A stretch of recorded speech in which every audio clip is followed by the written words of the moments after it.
નમસ્કાર, આપ જોઈ રહ્યા છો નિર્માણ ન્યૂઝનો વિશેષ કાર્યક્રમ 0 ટકોરે. હું છું નતાશા, આપ સૌનું સ્વાગત કરું છું. એક તરફ છે કોરોના મહામારી, આ વૈશ્વિક મહામારીનું સંકટ, અને તેની સાથે સાથે જ દેશમાં અત્યારે એક ચિંતન ફેલાયેલું છે. ફક્ત ભારત દેશમાં જ નહીં પરંતુ વિદેશોમાં પણ, કે આર્થિક બાબતનું નુકસાન આખરે કઈ રીતે તેને પહોંચી વળાશે. અર્થતંત્ર શું બાઉન્સ બેક કરશે કે કેમ? બાઉન્સ બેક કરશે તો ક્યારે કરશે? આખરે આવા બધા સવાલ અત્યારે સામાન્ય લોકોના મનમાં પણ ક્યાંક ચાલી રહ્યા છે.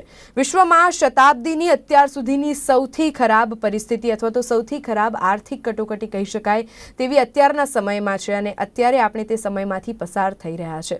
આવી પરિસ્થિતિમાં ભારતની વાત કરીએ તો આરબીઆઈ દ્વારા જે નિર્ણયો લેવામાં આવ્યા છે અથવા તો આત્મનિર્ભર ભારત આ પેકેજ જાહેર કરવામાં આવ્યું છે, તેનાથી ભારત દેશની આર્થિક પરિસ્થિતિ કઈ રીતે સુધરી શકે.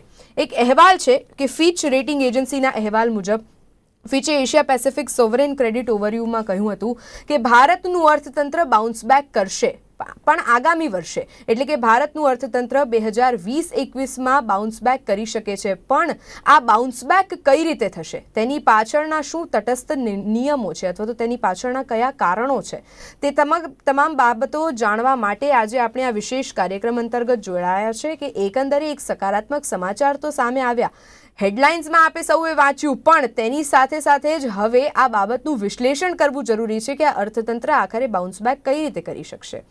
આરબીઆઈએ જે વ્યાજદરમાં ઘટાડો કર્યો છે, પણ લિક્વિડિટી માટે કોઈ નિયત નિર્ણયો લીધા છે કે કેમ? અને આ તમામ બાબતોની ચર્ચા કરવા માટે આજે અમારી સાથે આ કાર્યક્રમમાં ઉપસ્થિત થયા છે પ્રોફેસર આત્મન શાહ, કે જેઓ અર્થશાસ્ત્રી છે, અને તેમની સાથે જોડાયા છે રવિ દિયોરા, જેઓ ડિરેક્ટર છે કુંવરજી ગ્રુપના. આપ બંનેનું સ્વાગત કરું છું. સૌપ્રથમ સવાલ મારો પ્રોફેસર આત્મન આપને રહેશે કે વિશ્વમાં શતાબ્દીની અત્યાર સુધીની કહી શકાય કે સૌથી ખરાબ આ આર્થિક કટોકટી કહેવાઈ રહી છે. લાખો લોકોએ તેમની નોકરીઓ ગુમાવી છે. તેવી પરિસ્થિતિમાં હજી પણ આપણને એક હેડલાઇન્સ એવી મળી રહી છે કે ભારતનું અર્થતંત્ર બાઉન્સ બેક કરશે, અને ફિચનો આ અહેવાલ છે. જો કે આપે તો વાંચ્યો જ હશે. આ અહેવાલ મુજબ કહો કે ભારતની અત્યારની પરિસ્થિતિને જોતા કહો, આપને શું લાગે છે કે આ બાબત કેટલી હકીકત રૂપ છે? બે બાબત તો મને લાગે છે કે અહીંયા સમજવાની જરૂર છે. એક, અર્થતંત્ર અત્યારે ખુલી ગયું છે, એટલે આપણે અનલોક 1 ના ફેઝમાં છે. અને બીજી જે બાબત આપણને કહેવામાં આવે છે કે આવતા વર્ષે ભારતનું અર્થતંત્ર પાછું બેઠું થશે, અને જે અંદાજ છે તે પ્રમાણે ફરી 6 થી 8% વચ્ચે જુદા જુદા એજન્સીઝના કે રેટિંગ ક્રેડિટ એજન્સીઝના અંદાજો છે કે ભારતનો જીડીપી નો વૃદ્ધિ દર 6 થી 8% આસપાસ રહેશે આવતા વર્ષે.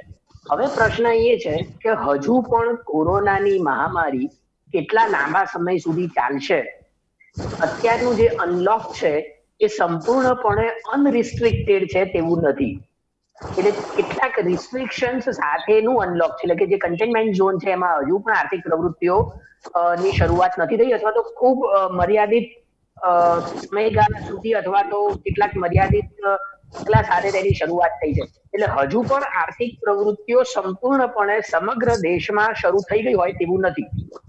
એના કારણે મુશ્કેલી જે ઊભી થાય છે તે સપ્લાય ચેનની મુશ્કેલી ઊભી થાય છે. કારણ કે આપ જોઈ શકો છો કે ધારો કે ગુજરાતની વાત કરીએ તો સુરતમાં જે કાપડ ઉદ્યોગ અને હીરા ઉદ્યોગ છે તેમાં મોટા ભાગના લોકો ગુજરાતની બહારના છે, અને ખાસ કરીને જે નોર્થ ઇન્ડિયાના લોકો, એટલે ઉત્તર પ્રદેશ, બિહાર, છત્તીસગઢ, ત્યાંના કારીગરો તેમાં કામ કરે છે.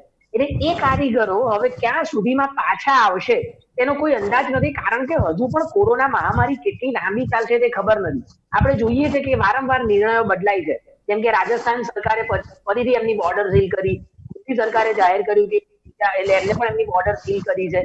આવા સંજોગોમાં સપ્લાય ચેન સંપૂર્ણપણે સ્મૂધલી કામ કરે અર્થતંત્રની અંદર એવું મને લાગતું નથી. એટલે અત્યારે ખૂબ ખૂબ અનિશ્ચિતતાઓ છે. તે અનિશ્ચિતતાઓની વચ્ચે એવું કહેવું કે આવતા વર્ષે ફરી વૃદ્ધિ દર 6 થી 8% થશે, કારણ કે એ 6 થી 8% થવા માટે અત્યારે જે ઘટ્યો છે એ પણ રિકવર કરવાનો હતો. એટલે એ અનિશ્ચિતતાઓ છે, સંપૂર્ણપણે એટલો પ્રાપ્ત થશે કે કેટલો છે એ મને લાગે છે કે જેમ જેમ આપણે મહામારીમાંથી બહાર આવતા જઈશું, અને જે પ્રકારની આર્થિક નીતિ જે તે રાજ્ય સરકાર અને જે તે કેન્દ્ર સરકાર અપનાવતી જશે એના ઉપર એ આધાર રાખશે કે ભારતનો જીડીપી નો વૃદ્ધિ દર કેટલો થશે. એટલે આર્થિક પ્રવૃત્તિઓ સંપૂર્ણપણે જો તમામ રાજ્યોમાં એક સાથે ચાલુ થશે ત્યારે આપણને એની એની એની જે ડાયનેમિક, જેને આપણે કહીએ ડાયનેમિઝમ જે ઊભું થવું જોઈએ, જે ગતિશીલતા અર્થતંત્રમાં નાણાંની થવી જોઈએ, એ યોગ્ય પ્રમાણમાં અથવા તો પ્રી COVID-19 સિચ્યુએશનમાં આવી શકે. ત્યાં સુધી તો એવા કોઈ પણ સંજોગો નથી કે આપણને એ પરિસ્થિતિ અત્યારના નજીકના ભવિષ્યમાં એટલે 4-5 મહિનાની અંદર દેખાય એવું મને લાગતું નથી. આત્મનભાઈ, તમે કીધું કે ઘણી બધી અનિશ્ચિતતાઓ છે, પણ આ જે અહેવાલ છે, જો કે બીજા ઘણા બધા દેશોની સરખામણીએ પણ કહેવામાં આવ્યું હોય, પણ ભારત દેશની પરિસ્થિતિને જોઈને કદાચ આ અહેવાલ પ્રસારિત કરવામાં આવ્યો છે. એકંદરે એક તરફ આ અહેવાલમાં એવું કહેવાયું છે કે આગામી વર્ષે આપણી પાસે ફરી એક વખત એવી ઉપલબ્ધિઓ હશે અથવા તો એવી સ્પેસ હશે કે જ્યાં ભારતનું અર્થતંત્ર બાઉન્સ બેક કરી શકે છે. પણ બીજી તરફ હવે લોકો આરોગ્યને પ્રાધાન્ય આપશે અર્થતંત્ર કરતાં, અને જે ઘણા બધા નિર્ણયો બદલાઈ રહ્યા છે તેને જોતા જે લિક્વિડિટી માટેના નિર્ણયો કદાચ સરકારે લેવાની જરૂર હતી. શું તમને લાગે છે કે આ તમામ નિર્ણયો સરકાર દ્વારા લેવાયા છે, કેન્દ્ર સરકાર કે રાજ્ય સરકાર? આ ઉપરાંત RBI દ્વારા પણ મોરેટોરિયમ પીરિયડ, જે લોન માફી અથવા તો પછી જે લોનના હપ્તા છે, EMIs ભરવાના છે, તેના માટે 3 મહિનાનો મોરેટોરિયમ પીરિયડ ચોક્કસ આપ્યો, પણ તેની સામે એવું નથી કીધું કે ક્યાંક હવે અમે આપને લિક્વિડિટી પણ આપીશું. હા, લોન આપવાની વાત સસ્તા દરે ચોક્કસ કરી છે, પણ કયા એવા લોકો છે કે જે આ લોન લેવા માટે તૈયારી દર્શાવશે? કારણ કે પરિસ્થિતિ આપણી સામે છે, અને કદાચ ભારત દેશની વાત કરીએ તો ત્યાં ડેલી વેજ ઉપર નિર્ભરતા રાખતા લોકો ઘણા બધા છે. આત્મનભાઈ, આ મારો સવાલ આપને હતો.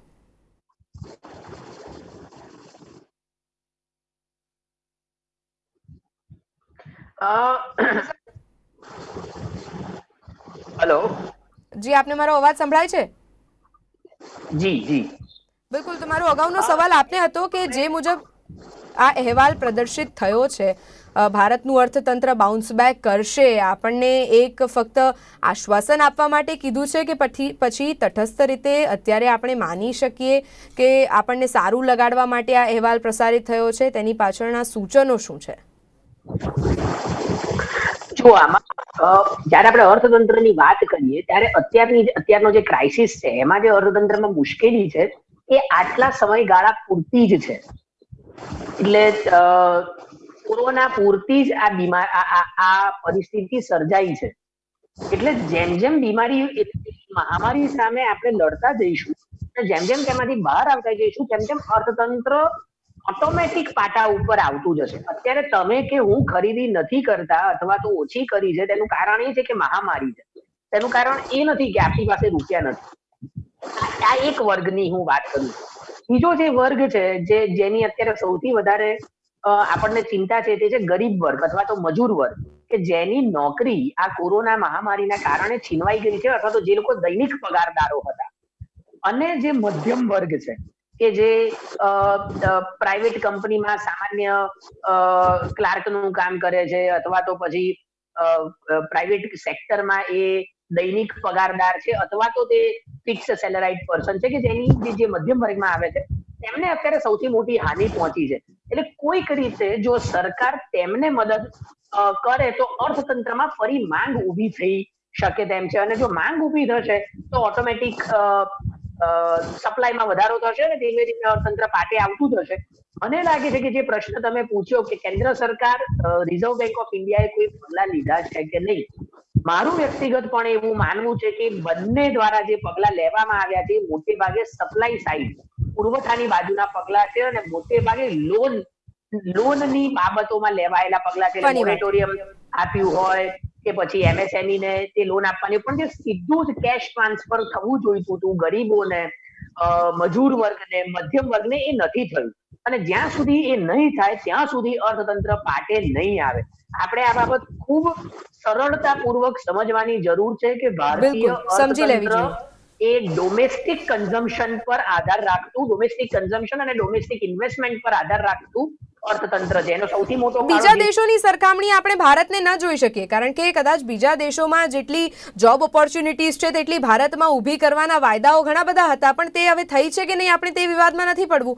હવે જોબ ઓપોર્ચ્યુનિટીઝને તો આપણે બાજુ પર નેવે રાખીએ, પણ જે ડેલી વેજર્સ છે, કે જે રોજિંદુ કમાઈને રોજિંદુ ખાનારા વ્યક્તિઓ છે, કે જેમના ઉપર ઘરનો એક જ મોભી જ્યારે ઘરની બહાર નીકળે છે પેટીયું રળવા માટે, અને તેના ઉપર નિર્ભરતા રાખના ઘરમાં 4 થી 5 લોકો છે, અને તેવી પરિસ્થિતિમાં આ કોરોનાના કપરા કાળની પરિસ્થિતિમાં જ્યારે તેઓની પાસે ડેલી વેજીસ જ નથી, ત્યારે લિક્વિડિટી આપવા માટે સરકારે વિચાર કરવો જોઈતો હતો. હવે તે બાબતનો પણ હવે સવાલ નથી. હવે સવાલ એ છે કે જે અર્થતંત્ર બાઉન્સ બેક કરવાની વાત છે, તો આખરે કોઈ એવો જાદુ ટોણો થશે કે પછી અર્થતંત્રને બાઉન્સ બેક કરવા માટે બીજા કોઈ નિયમો છે, તે જાણવાનો આપણે પ્રયાસ કરવા માટે કદાચ આ કાર્યક્રમમાં ઉપસ્થિત થયા છે.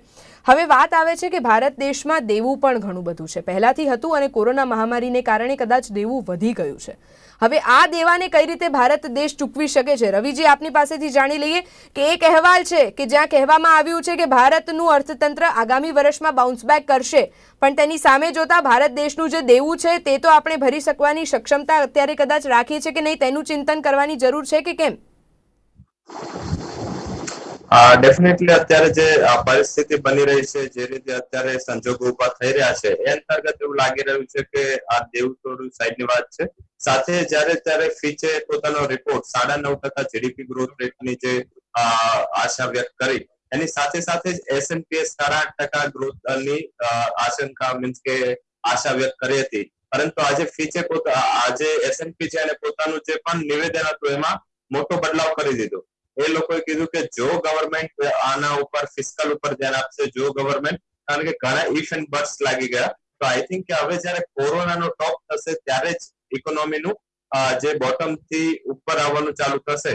દેવાની વાત કરીએ તો ઘણું દેવું હજી પણ આજે પણ સવારે ન્યૂઝ હતા કે ગવર્મેન્ટ IMF, વર્લ્ડ બેંક અને એશિયન ડેવલપમેન્ટ બેંક છે એના પાસેથી એડિશનલ દેવાની માંગ કરી છે. કારણ કે જો તમે જીએસટી ના આંકડાઓ જો તો 2 થી 3 મહિનામાં જે જીએસટી છે એમાં ઘણો મોટો ઘટાડો આવશે. એની સામે જો તો સતત ગવર્મેન્ટના જે હેલ્થ ઉપરના ખર્ચા છે કે ગવર્મેન્ટના જે પણ એક્સપેન્સીસ છે એ ખાસા એવા વધી ગયા છે. ગવર્મેન્ટે 20 લાખ કરોડના પેકેજની પણ જાહેરાત કરી છે. તો આ બધી લિક્વિડિટીને આપણે લાવવાની રહેશે બહારથી, એટલે દેવું ઘણું વધી જશે. પરંતુ આની સાથે સાથે જો ગવર્મેન્ટે થોડું ઇન્ફ્રાસ્ટ્રક્ચર સ્પેન્ડિંગ ઉપર વધારે ફોકસ કરવો, કારણ કે જે બજેટ જે પણ પેકેજ આપવું લિમિટેડ રિસોર્સિસ થી આપવું, પરંતુ એમાં મેજરલી MSME ને ફાર્મર સાથે સાથે 4 થી 5 લાખ કરોડનું જો પ્રોવિઝન છે એ ઇન્ફ્રાસ્ટ્રક્ચર સેક્ટર ઉપર કરવો, તો જે પણ અત્યારે લેબર ના પ્રોબ્લેમ છે, જે જોબ ના પ્રોબ્લેમ છે, ડેઈલી વેજીસ ના પ્રોબ્લેમ છે, કે પછી ઇન્ફ્રાસ્ટ્રક્ચર એક્ટિવિટીઝ ના પ્રોબ્લેમ છે, જે આપણે આગળ મોટી સપ્લાય ચેન બનવાનું એવા ન્યૂઝ પણ આવી રહ્યા હતા કે ચાઇનાથી ઘણી કંપનીઓ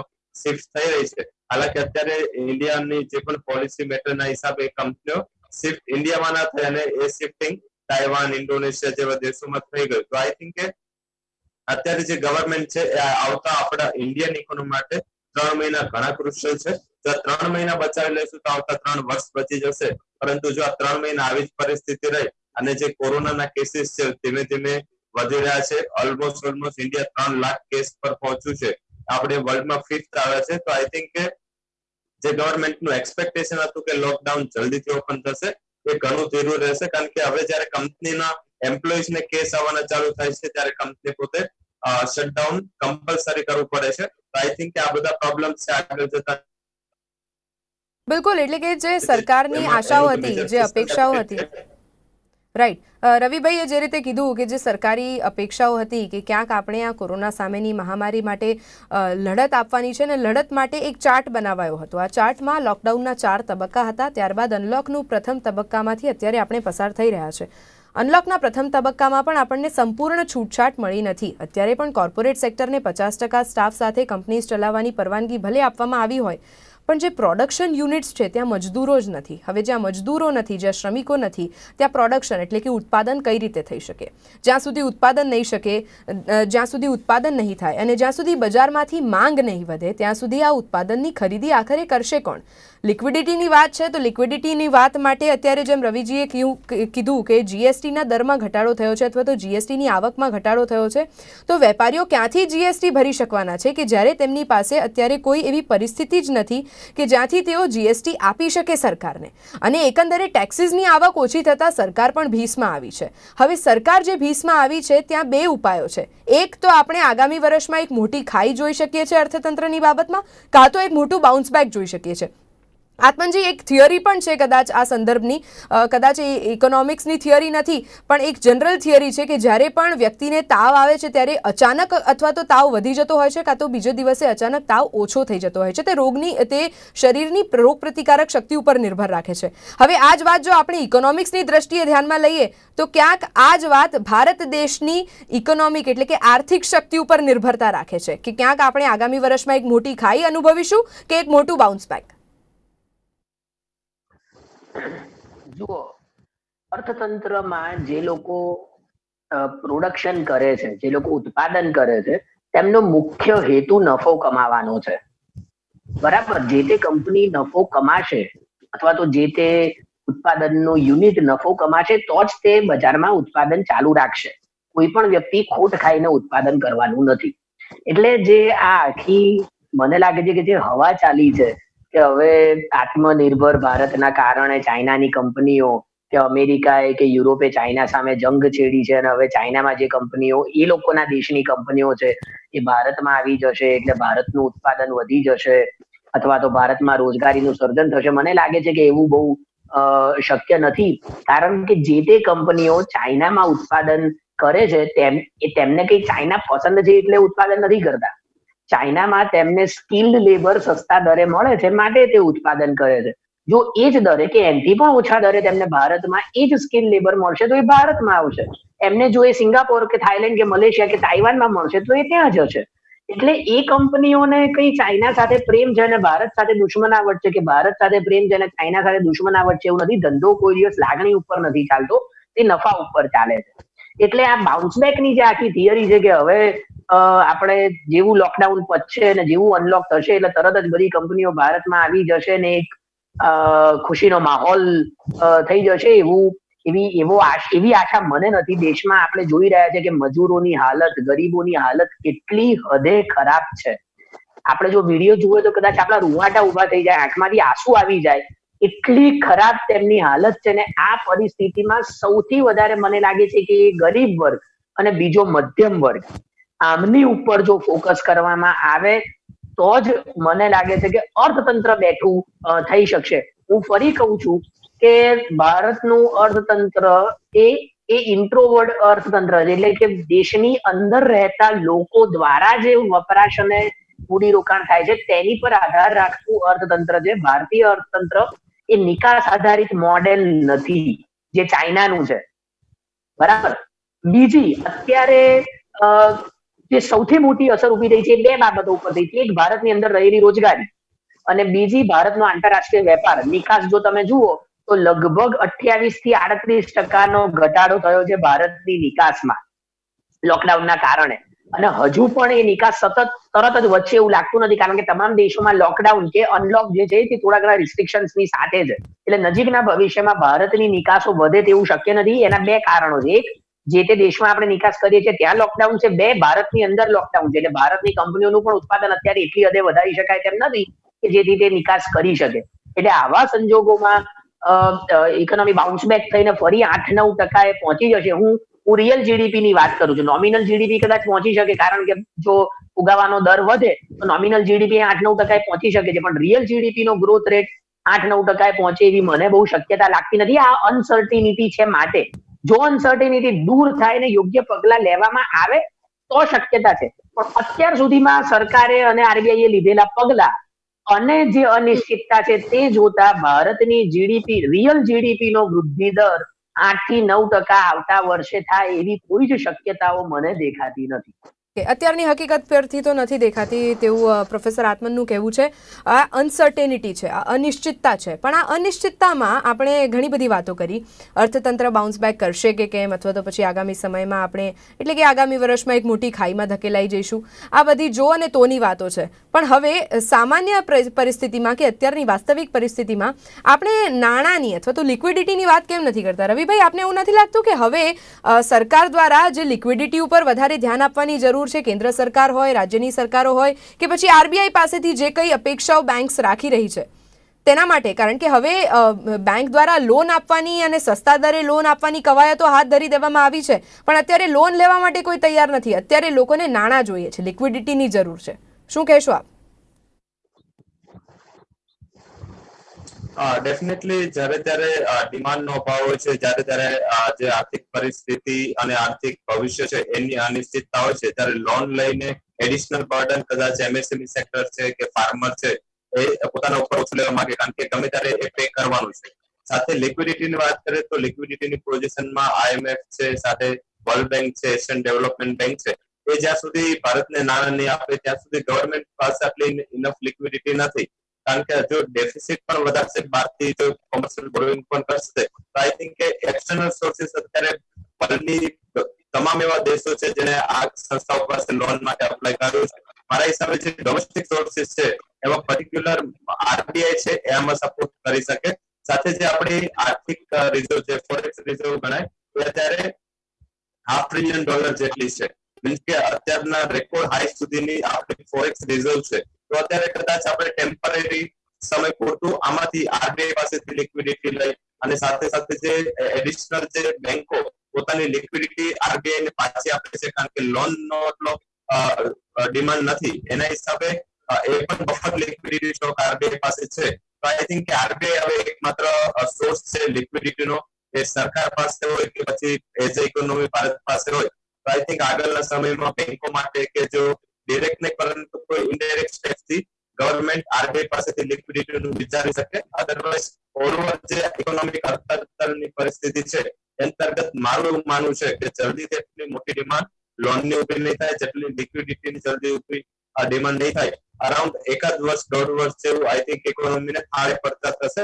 થોડી પરિસ્થિતિ ખરાબ છે, ગવર્મેન્ટની લિક્વિડિટી અને ગવર્મેન્ટની ફિસ્કલ પોઝિશન ઘણી ટાઈટ છે. અને જે રીતે આગળ પણ એક્સપર્ટે જણાવ્યું 18-20% જે ડેફિસિટ છે એ ઘણું મોટું ડેફિસિટ છે. કારણ કે અત્યાર સુધી જે ફિસ્કલ ડેફિસિટ, ફિસ્કલ અકાઉન્ટ થોડું પ્રેશરમાં હતું, હવે કરંટ અકાઉન્ટ પર પ્રેશરમાં આવશે. તો ગવર્મેન્ટે આના માટે લોન અને બહારથી જે એક્સટર્નલ અને ઇન્ટરનલ સોર્સિસથી લિક્વિડિટી અને એના અંતર્ગત પ્રયાસો પણ વધારવા પડે. તો હવે સવાલ એ થાય છે કે વધુ એક જે સવાલ કદાચ અહીંયા રહી ગયો હતો ચર્ચા કરવાનો. પ્રોફેસર આત્મન, મારો આ સવાલ આપને કે ફાઇનાન્શિયલ સેક્ટરને મંદી સામે રક્ષણ આપવાનું સૂચન કરાયું છે, પણ આમાં સામાન્ય લોકોનું શું? સામાન્ય લોકોને આર્થિક મંદી તરફ ન ધકેલાઈ જાય તે માટે તો કોઈ રક્ષણ નથી મળ્યું. દેશની અંદર જે રવિભાઈએ વાત કરી કે એમએસએમઈ સેક્ટર ખૂબ મહત્વનું છે, રોજગારીની દ્રષ્ટિએ પણ અને આવકની દ્રષ્ટિએ પણ. એમએસએમઈ સેક્ટર માટે પણ સરકારે, કેન્દ્ર સરકારે સીધી જ કોઈ નાણાકીય સહાય કરી હોય એવું દેખાતું નથી. દરેક જે વાત છે તેમાં કાં તો મોરેટોરિયમ છે, કાં તો લોન પહેલા જે દરે મળતી હતી તેના કરતા સસ્તા દરે મળે છે તેવી વાત છે. એટલે એ જે સપ્લાય સાઈડ રિવાઇવ કરવાની આખી જે જરૂર હતી, મને લાગે છે કે એ ન થઈ માટે હવે ડિમાન્ડ સાઈડની ખામી, જેને આપણે કહીએ કે ડેફિશિયન્સી કહીએ, એ ઊભી થશે. આ એક બાબત. બીજી, ફાઇનાન્શિયલ સેક્ટર જે લોન મોરેટોરિયમ આપવાની વાત છે અને લોનની જે વાત છે તેમાં પણ એક એવી જોગવાઈ છે કે જે કંપનીઓ લોન ચૂકવી શકતી નથી, એટલે કે જે કંપનીઓને તમે લોન આપશો તે લોન એનપીએમાં ફેરવાય કે બેડ લોન્સમાં ફેરવાય તેવી શક્યતાઓ છે. તેના માટે પણ સરકારે કદાચ 20,000 કરોડ, મને એક્ઝેક્ટ આંકડો નથી ખબર, પણ રફ ફિગર કહું છું, 20,000 કરોડની ફાળવણી કરી છે. એટલે ભવિષ્યમાં આપણને 1 કે 2 વર્ષ પછી કદાચ એનપીએ વધી તેવી માહિતી પ્રાપ્ત થાય તો તેમાં નવાઈ નહીં લાગે, કારણ કે એ યુનિટ્સ માટે સરકારે નાણાં ફાળવ્યા છે. જે વાત તમે કરી કે ગરીબો માટે કોઈ યોજના નથી, તો એ બહુ જ સ્વાભાવિક છે કે મને અત્યારે જો રૂપિયા ના હોય તો હું લોન લેવા નથી જવાનો. તમે એક ગરીબ મજૂરને એવું કહો કે ભાઈ તું લોન લેવા જા, તને જે દરે લોન મળે છે એ 5%ના જગ્યાએ હવે 3% મળશે, તો એ લોન લેવા નહીં જાય, કારણ કે એની પાસે 3% ભરવાના પણ રૂપિયા નથી. જે જરૂર હતી સીધા જ આપવાની એ મારા ખ્યાલથી નથી અપાયા.